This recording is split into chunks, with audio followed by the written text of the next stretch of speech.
This program is rated PG. It contains themes and scenes which may not be suitable for very young audiences. Parental guidance is advised.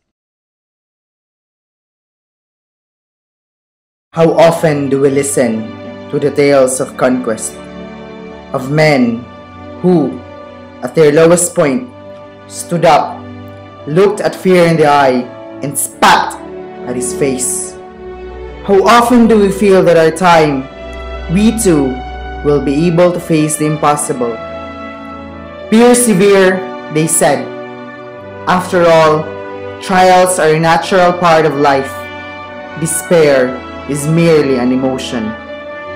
Obstacles are there to be conquered. A known writer once said, "At such a moment, there is only one possible path to follow. Keep practicing.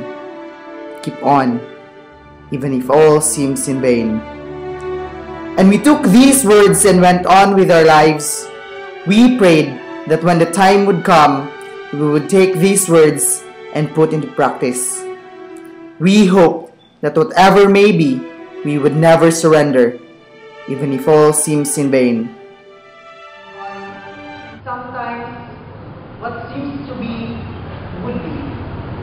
This gives life to the story of Faith, Love, Died, and Dr. Lazaro by Gregorio. This is our final round and our category is author.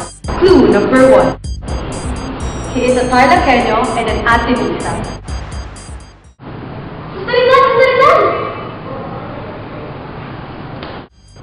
Clue number 2. He is a multi-awarded fiction and essay writer and whose works are The Descent of Andromeda and Other Stories in the 1960s, The Apollo Centennial, Nostalgia's Predicament and Celebration in the 1981, and On a Clear Day in November, shortly before the Millennium Stories, for a quarter century in the 2000s. It's Charlton Ong. No one got the correct answer. But he's actually a Carlos Salacca Memorial Award Hall of Famer in 2010.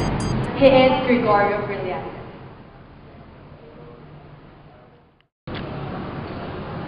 Okay, so I have given to you your last meeting. I will ask one of you to relate to us the summary of the story of Faith, Love, Died, and Dr. Lazaro. Okay. Mr. Nars, why are you sleeping? Okay. Can you please relate to us the assignment that I have given to you last meeting? The summary of Faith, Love, Died, and Dr. Lazaro. The summary of...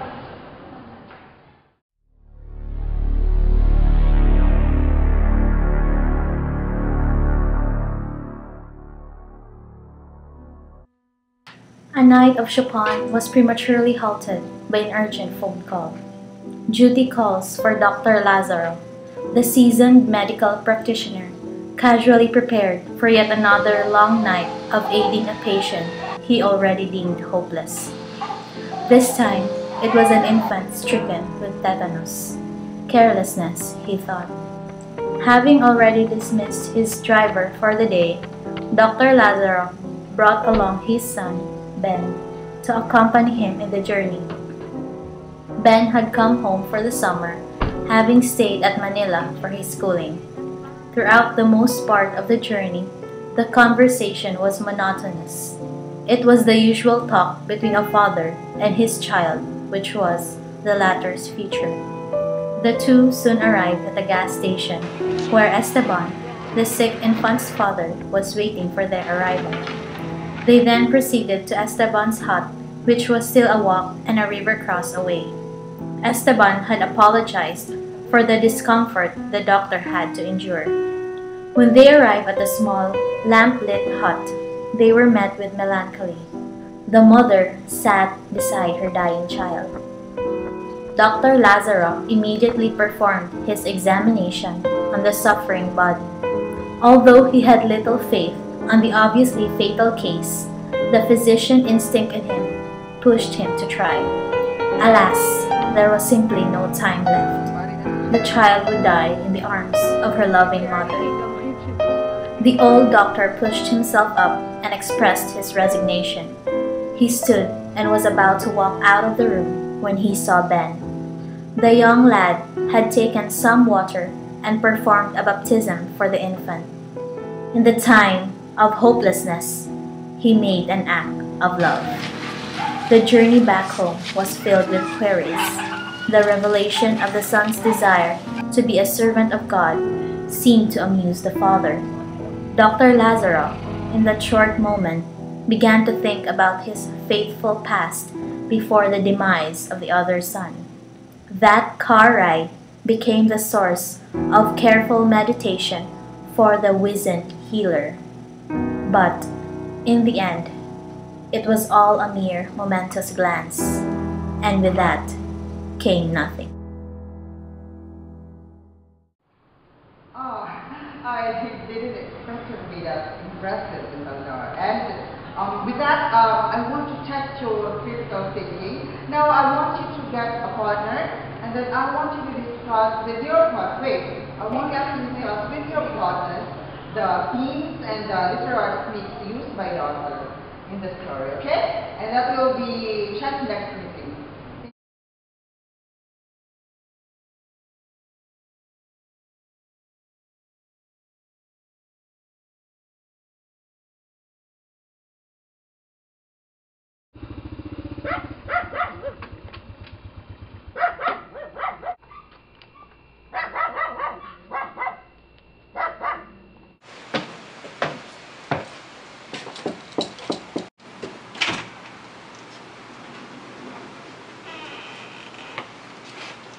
Oh, Jer, what's the problem?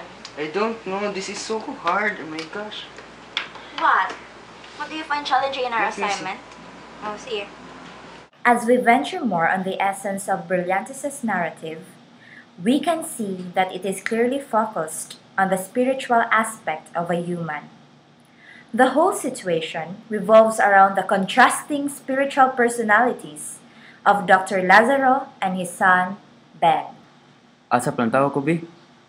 The former portraying the absence of an inner reason for being, except for the fulfillment of a social responsibility, while the latter, on the other hand, depicts the strong presence of a wanting, an urge to openly express the spiritual idealism budding inside you. This distinction has been repeatedly imposed and is what the author would want us to find out.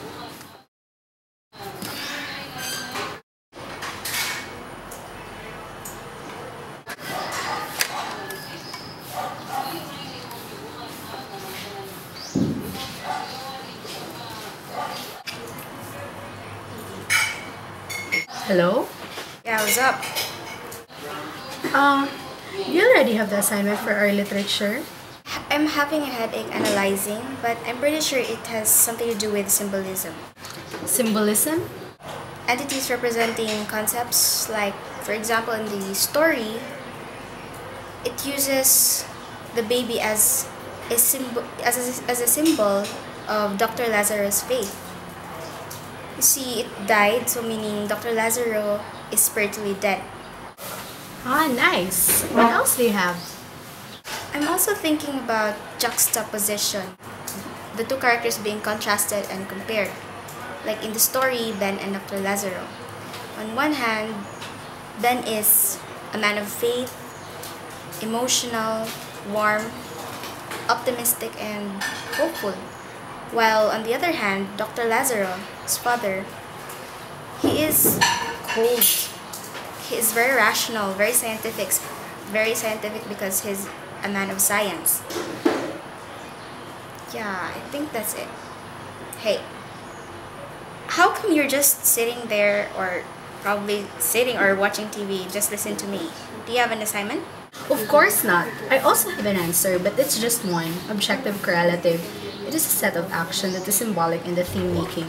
For instance, look at Dr. Lazaro's life, the way he talks, the way he relates to people. It just shows that he's really spiritually dead.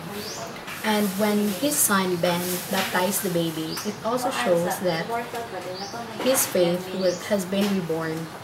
So I think that's it. So, assignment done? Okay, bye. AV. It contains frequent violence, sex scenes and some coarse language. Channel 7 advises that it is not suitable for persons under the age of 15.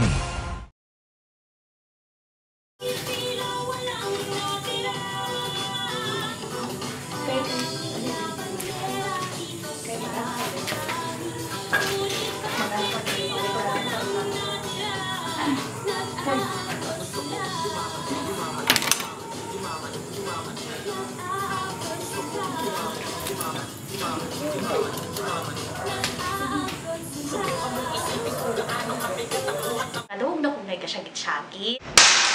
Salbayas ba yan, ah? She killed me. She killed me. Why did she kill me? I love her. She loves me. I kiss. She hugs. I shout. She stabs. Why did she kill me? Please state your name. Cora. Cora. Cora what? Almerino. Cora Almerino. Pseudonym, Mario de Cacao. Loves stray cats and cauldrons. Teaches literature and creative writing at Cebu Normal University. She was writer-in-residence for the Hedgebrook International Women's Writers Residency in Washington State in 2001. Criminal records, 0. So help me God. Where were you when that incident happened? Layo pa lang ko sa ilang balay, kadawag na kung nagkasyagit-syagit, dayon ay nabuak, ambot kung sa to. Yawag yung dalaw ka! Salbayas ba yan, ah? Boom! Madigay ka! Ikaw rin nagkauna na diya! Usa ka na, ha? Kaya mabuka ka mga to, ha? Alin, alin! Alin, alin ba? Buang ka! Buang ka! Ha?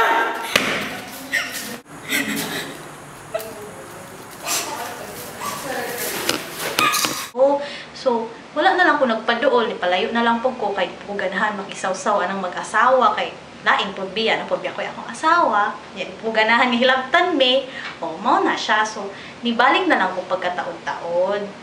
Dayo, What were you doing there? kuan manggod, nagtagbo mi ang Nita kanina, dayon, niya naman to siya nga, kwaon rin ako, yung utang na ako sa kuan, sa ilang balay, niya, kinahanglan mo po na ako, so, niadto ko. And what time exactly that incident happened? So, gabiin ako niya to. And what did you see?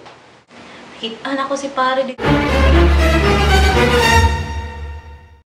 Ito natulog, katindog tapad niya si Kuan, si Marinita, dayon mauto.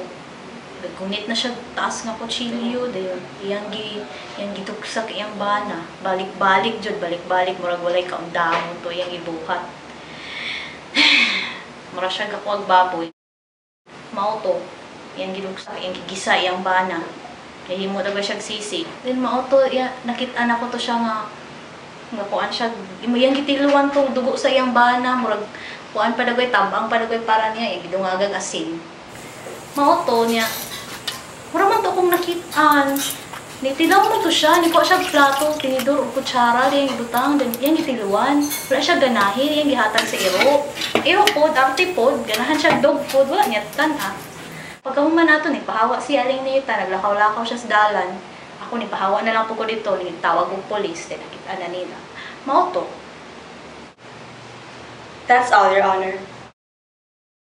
Under the rules of poetry, the literary techniques of this case, how to saute a husband who berates his wife who doesn't know how to cook are: first, symbolism, wherein the prose or poetry is written in a manner with which certain things expressed represents a symbolic meaning or character. In Mrs. Silva's case, cooking utensils and spices. Second, metaphor, wherein the prose or poetry is written in a manner with which an intangible idea is subtly represented by a tangible object or image. Third, hyperbole, wherein the prose or poetry is written in a manner with which the use of exaggeration is prevalent. The court finds the defense, Mrs. Lenita Carpio Silva, guilty of first-degree murder. She is hereby sentenced to a lifetime imprisonment with no chance of parole. Also, She shall be put under psychiatric surveillance for not less than 5 years under the Talay Mental Asylum, after which she will be transferred and detained in Muntinlupa City Jail. Mrs. Silva will be made to pay an indemnity of 10 million pesos to the bereaved family of her husband, Jose Roy Silva, whereas the family, in this case, pertains to Mr. Silva's ascendants. So ordered. Case dismissed. Do you have any past medical records? When is your anniversary? Look, I need to ask a few questions and you need to tell me the truth. How did you end up with this man? He was sweet before. He was such a nice guy. So your marriage was initially perfect? Yes. We go on dates. He surprises me every anniversary. Gives me flowers. So why did you kill him? We had a terrible fight. He choked me. What's the reason for your fight if your marriage was going smoothly? We started getting into small fights. But I thought they weren't important. So, what did you do about it? So I in turn treated him coldly, hoping he would notice me back. But things got worse. So I weighed things down, and I guess our marriage will never work out. That's why you killed him. Of course!